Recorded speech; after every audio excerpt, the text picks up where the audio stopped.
हमारी माताओं और बहनों के लिए घर में सबसे पसंदीदा स्थान किचन ही होता है और ढेर सारा पैसा खर्च करने के बावजूद भी किचन हमारे मन मुताबिक नहीं बनता है तो फिर पछताने के अलावा कुछ नहीं मिलता है। जब भी हमको घर में किचन बनवाना हो तो हमको इन 5 चीजों पर ध्यान देना अत्यंत आवश्यक है। पहली चीज है कि किचन के लिए खरीदा गया माल हमारे लिए सस्ता होना चाहिए और किचन को बनाने वाला ठेकेदार या मिस्त्री अनुभवी होना चाहिए। दूसरी चीज ये है कि हमारा किचन सुंदर और स्टाइलिश होना चाहिए, यानी बनने के बाद में यह हमारा किचन दूसरों से कहीं ज्यादा अच्छा होना चाहिए। तीसरी चीज है कि किचन बन जाने के बाद हमारे लिए यह कंफर्टेबल होना चाहिए, यानी इसको उपयोग करते समय हमको कोई दिक्कत नहीं होनी चाहिए। चौथी चीज ये है कि किचन के लिए खरीदा गया मटेरियल इतना अच्छा होना चाहिए कि 15 से 20 साल तक कोई मेंटेनेंस करने की इसमें जरूरत नहीं पड़े। पांचवी और अंतिम चीज है कि हमारा किचन वास्तु शास्त्र के हिसाब से बनना चाहिए ताकि हमारे घर में कोई नेगेटिव एनर्जी उत्पन्न ना हो, फिर चाहे हम किसी भी धर्म में बिलीव क्यों ना करते हैं। देखिए, जब हम किचन बनवाते हैं तो हमारा पैसा तो खर्चा होना लाजमी है, फिर चाहे हम उस पर ध्यान देकर बनवाते हैं या फिर ना ध्यान देकर बनवाते हैं।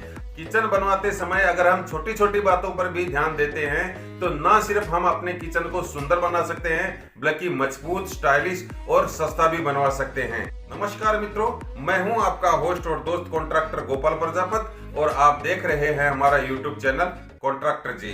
चैनल पर पहली बार पधारे हैं तो इस चैनल को सब्सक्राइब कर देना और वीडियो को लाइक कर देना।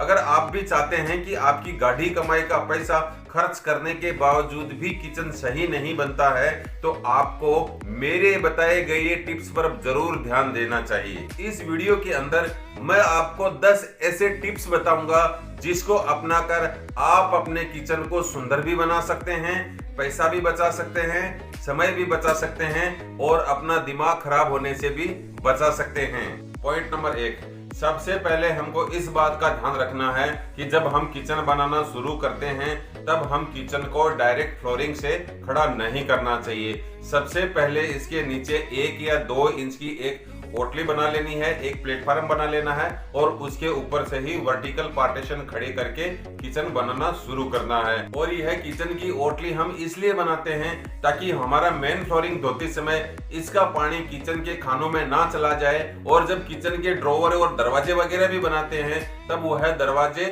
नीचे फ्लोरिंग में ना टच हो ताकि हमारा फ्लोरिंग खराब ना हो और इसमें स्क्रैचेस ना पड़े। और यह जो ओटली बनाते हैं यह काउंटर टॉप से कम 4 इंच डीप होनी चाहिए ताकि हमारी माताओं और बहनों को खड़ा होने में ज्यादा दिक्कत ना हो।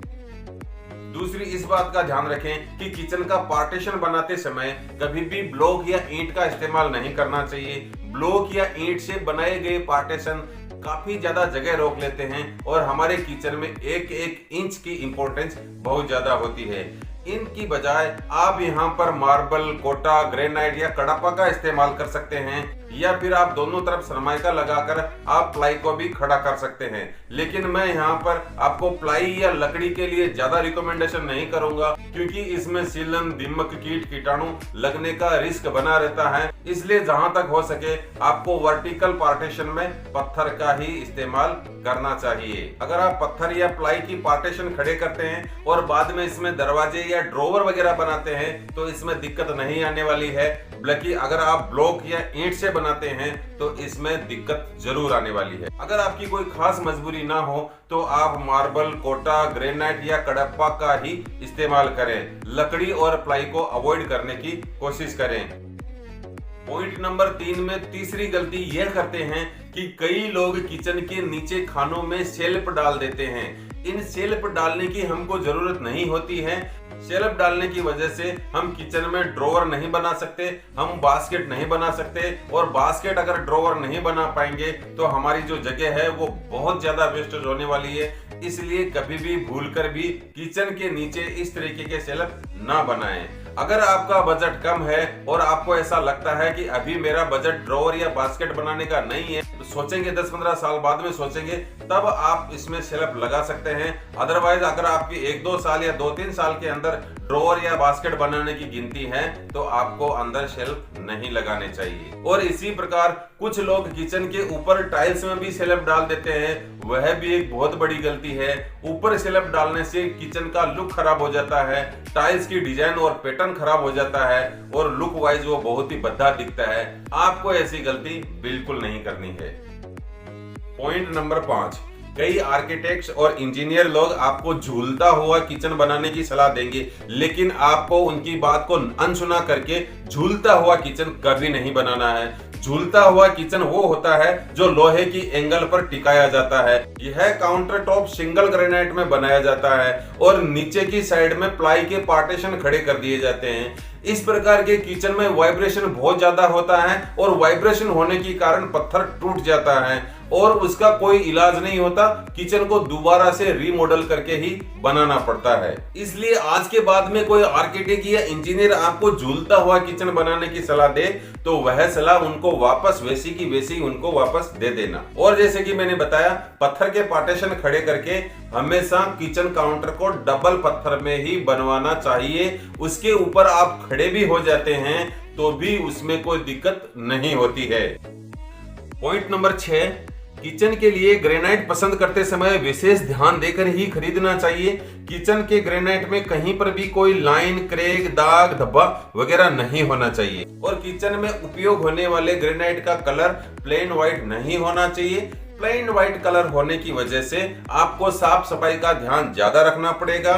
इसमें स्क्रैचेस जल्दी पड़ जाते हैं और इसमें नींबू, हल्दी, मसाला, तेल वगैरह का भी दाग जल्दी पड़ जाते हैं। अगर आप व्हाइट कलर के ही शौकीन हैं और आपको लगता है कि आप साफ सफाई करके किचन को सही तरीके से मेंटेन कर सकते हैं तो आप नैनो व्हाइट मार्बल का किचन बना सकते हैं या फिर व्हाइट कलर की फुल बॉडी टाइल्स का भी आप किचन बनवा सकते हैं। लेकिन जहां तक मेरा रिकमेंडेशन है, मैं आपको दूसरे कलर में जाने के लिए कहूंगा। लेकिन अगर आपकी फिर इच्छा ही है कि मुझे व्हाइट ग्रेनाइट में ही बनाना है तो आप बना सकते हैं। अदरवाइज मैं तो आपको कहूंगा कि मार्केट के अंदर 200 से ज्यादा कलर हैं, आप उनमें भी कोई ना कोई पसंद आपको आ ही जाएगा।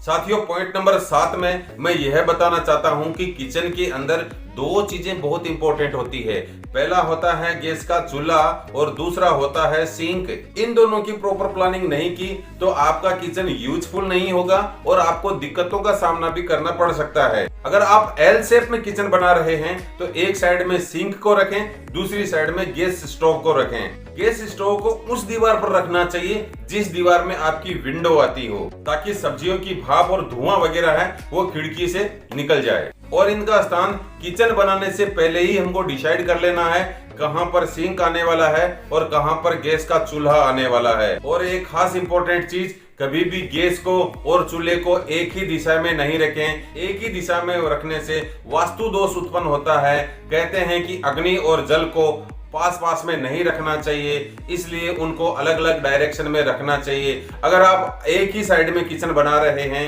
एक ही दीवार पर किचन बना रहे हैं तो बात अलग है, वो हमारी मजबूरी की बात है। तो हम उस किचन के ऊपर सिंक और चूल्हा एक ही डायरेक्शन में रख सकते हैं। अगर आप एल शेप किचन बनाते हैं तो दोनों को अलग अलग डायरेक्शन में रखिए ताकि हमारे घर में कोई नेगेटिव एनर्जी पैदा ना हो और वास्तु दोष हमको नहीं अड़े। और इन्हीं चीजों को ध्यान में रखते हुए हमें electrical point, water pipeline, gas pipe, RO machine, refrigerator, chimney space आदि का हमको ध्यान रखकर इसकी प्लानिंग कर लेनी पड़ती है।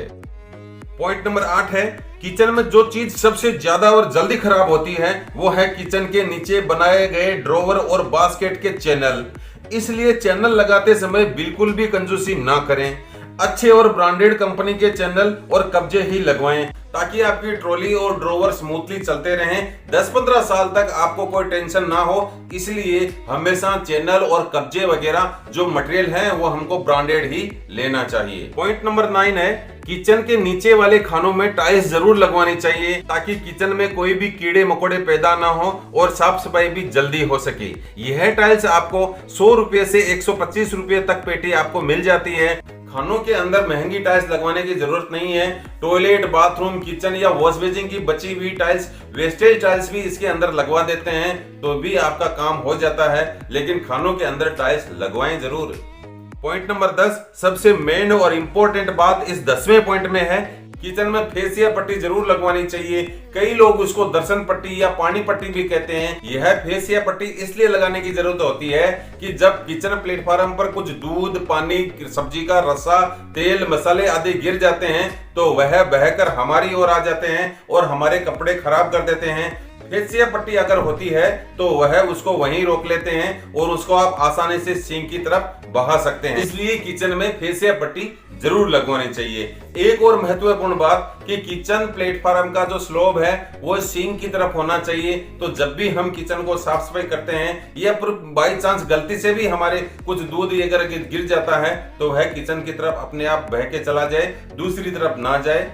इसलिए किचन का स्लोब हमेशा सिंक की तरफ होना चाहिए। आपने मेरी बातों को ध्यान से सुना, इस वीडियो को यहां तक देखा, इसलिए आप स्पेशल धन्यवाद के हकदार हैं। अगर आपको यह वीडियो पसंद आया हो तो आप इस वीडियो को लाइक करें, अपने मित्रों को सहायता के लिए उनको यह वीडियो शेयर करें। चैनल पर पहली बार आए हैं तो इस चैनल को सब्सक्राइब करें। अगर आपको लगता है कि मुझे किचन बनवाना है लेकिन आपके बताए गए नियम और टिप्स को फॉलो करने वाला कोई मिस्त्री हमारे शहर में नहीं है तो आप हमारी ऑफिशियल वेबसाइट www.contractorji.com पर जाइए अथवा आप हमारे कंपनी के हेल्पलाइन नंबर पर कॉल करिए। हम आपको आप ही के शहर में अच्छा मिस्त्री और कॉन्ट्रैक्टर देने का भरपूर प्रयास करेंगे और यह सेवा बिल्कुल मुफ्त है, निःशुल्क है। कॉन्ट्रैक्टर जी कंपनी का वेबसाइट, एप्लीकेशन और हेल्पलाइन नंबर मैं आपको नीचे डिस्क्रिप्शन में दे दूंगा। आज के लिए बस इतना ही, आज्ञा चाहता हूं। नमस्कार, जय हिंद।